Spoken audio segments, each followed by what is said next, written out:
In this video I just wanted to compare the differences between my production and a real life production, and I've chosen We Love Pop because this was one of my aspirational magazines whilst producing Teen Pop. The first convention to mention is the skyline, which doesn't appear on We Love Pop. However, skylines are conventional for magazines of any genre. But We Love Pop doesn't need to have a skyline because it compensates for not having a skyline by the large variety of images and selling lines on the page. We Love Pop also has a much bolder, attractive masthead, which is more memorable and recognisable, and this is key for when the magazine is on sale. My masthead on Teen Pop should stand out more, and I feel that it blends into the background because of the lack of contrast against the background colours, which isn't apparent in We Love Pop because the orange around the masthead acts as a border separating the text from the rest of the page. This is something that I could have done more effectively through the use of more developed Photoshop skills.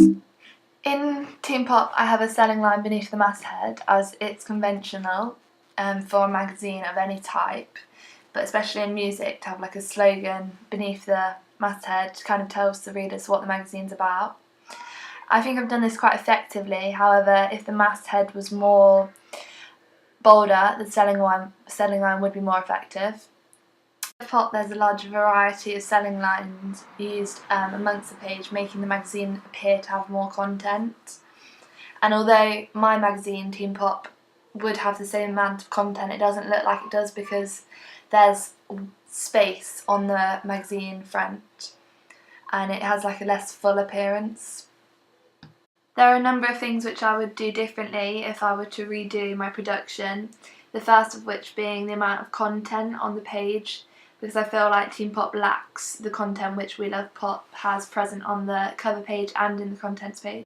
The image which I used on Teen Pop is quite similar to the one on We Love Pop. They're both a studio shot, and I think that image is quite effective for the magazine and the genre.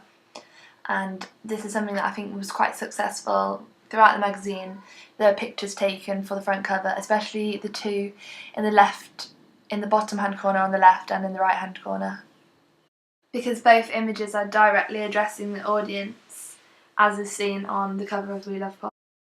The main areas for improvement on the magazine is the lack of content on Teen Pop, and there should be more images, which is seen on We Love Pop. That I would change is the diversity of images. There's a lot of females on Teen Pop cover, whereas We Love Pop has an equal split, almost dominance of males on the cover. So for me, the contents page was my most effective page because it resembles what an actual pop music magazine contents page would look like. The only areas which could be improved are doesn't necessarily need to be a letter from the editor on the contents page because the younger readers probably won't be interested in hearing what the editor has to say, because I'm not aware of the importance of the editor. Double page spread is probably my least effective page within the magazine because of the quantity of content against images, and this isn't really conventional for a pop magazine because even if it was an article informing people about an artist, it wouldn't be heavily text like is seen on my magazine.